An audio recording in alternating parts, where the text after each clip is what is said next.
Yo, what is up sa inyo mga bossing? Abaw! Pumunta nga ako sa Kalibo mga bossing kasi meron tayong atinda na meeting. So maglit lang nga muna ako sa apartment ng kapatid ko tapos eto dumiretso na ako tungo sa venue namin mga bossing. Buti nila nga at maganda yung panahon dito ngayon sa Kalibo. Medyo malapit lang nga yung venue ng pagmimitingan namin mga bossing sa apartment ng kapatid ko. Kaya eto nga't nilakad ko na lang. Alam kong alam nyo to mga bossing. Dito tayo ngayon sa Provincial Hospital. Pagdating ko dyan mga bossing dumiretso na ako sa admin office. Dito daw kasi yung magiging venue namin mga bossing. Kaya nga eto nga't pinagpawisan tayo. Lakad ko ba naman habang tirik yung araw mga bossing tapos umakyat pa tayo dito sa second floor ng kanilang conference room. Pagdating ko nga dito mga bossing and nandito na yung mga ibang kasamahan ko. Nagbukas pa ako ng laptop dyan mga bossing, di rin pala magagamit. Alas 2 nga daw yung meeting mga bossing pero eto nga't alas 3 na kami nakapag-umpisa. Pinoy nga ni Abaw. So nakinig lang tayo dyan mga bossing tapos nag-take down notes ng mga importanteng mga bagay. Pagkatapos ng aming meeting mga bossing bago ako umuwi sa apartment ng kapatid ko, eto nga't nagkita muna kami ng baby loves ko. Abaw. Kaka-out niya rin lang sa trabaho mga bossing. At dito nga niyaya niya akong mag-dinner mga bossing. Pumunta nga kami dyan mga bossing sa Gaisano Grand. Gusto niya raw kasing tikman ang rib shack dito mga bossing. Nung dumating nga kami dito mga bossing medyo puno na.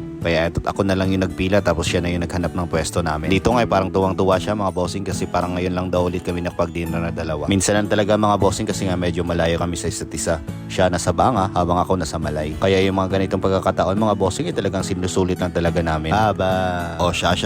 Eto na nga't kakain na kami mga bossing. Pork ribs yung gusto niya mga bossing samantalang akin na itong pork barbecue. Gutom na talaga itong si Inday mga bossing kasi nga dami niyang trabaho kanina no. Masarap lang din talagang kumain dito sa rib shack mga bossing. O talaga yung lasa ng kanilang karne mga boss. Pero mas lalong nagpapasarap sa kainan mga bossing kapag kasama mo yung taong mahal mo no. Aba. Dalawang rice pala yung naubos ko dyan mga bossing kasi nga only rice naman. Habang itong si Inday mga bossing nakatatlong rice. Sa sobrang dami at pagmamadali daw kasi sa kanilang trabaho hindi siya masyadong nakapag-lunch mga bossing. Pagkatapos ng aming dinner dyan mga bossing oras na para magpaalam sa isa't isa. Gabi na rin kasi at kailangan niya nang umuwi sa Banga. Kaya see you na lang ulit baby loves. Aba. Fast forward naman tayo mga bossing. Second day natin dito sa Kalibo. Maga pa lang etong at naglakad na naman ako sa gitna ng araw mga bossing. Hinahanap ko kasi itong pagduduplikita ng susi ng apartment ng kapatid ko mga bossing. Sobrang bilis lang ng paggawa ng duplication nila dito mga bossing. Halos wala nga isang minuto. Eto nga tapos na yung pagduduplicate ng susi mga bossing. Dito lang pala makikita yung store nila mga bossing sa gilid lang ng Eagle Printing. At dahil nga umaga pa yan mga bossing di pa tayo nakapag-almusal. Kadlakad na naman tayo dyan mga bossing para makapaghanap ng pag-aalmusalan. Tapos bigla ko nang alala mga bossing meron palang restaurant na malapit lang sa apartment ng kapatid ko. Hindi naman siya masyadong malapit mga bossing pero alam kong kayang lakarin. Hanggang sa makarating na nga ako dito mga bossing. Naghahanap yung katawan ko dyan mga bossing ng sabaw no. Wala dun sa mga display nila ng ulam mga bossing itong nilagang baka pero in-offer naman nila. Kaya saktong-sakto to mga bossing. At in fairness sa kanilang nilagang baka mga bossing masarap yung sabaw. Nakadalawang kanin nga ako dyan mga bossing isa sobrang sarap. Bukod dyan sigurado tayong malinis sa kanilang inihain mga bossing. Fast forward ulit mga bossing pagdating nga ng hapon etong at uwi na kami ng Malay. Pero bago dyan mga bossing etong at nagugutom na naman ako. Kaya etong at dumaan muna ako sa Jollibee dito sa may plaza. Di pa tayo nakapag-ilabas dyan mga bossing mga alas 2 na yan. Nag-order ako ng chicken joy dyan tapos burger steak naman para sa kapatid ko mga bossing. At syempre eto na naman kakain na naman tayo mga bossing. Sinasanay ko kasi yung sarili ko mga bossing na puro na lang kain. Madalas yun na rin makikita mga bossing dito sa content ko na puro na lang ako kain. Medyo magastos siya for content mga bossing pero okay lang. Ako naman yung nabubusog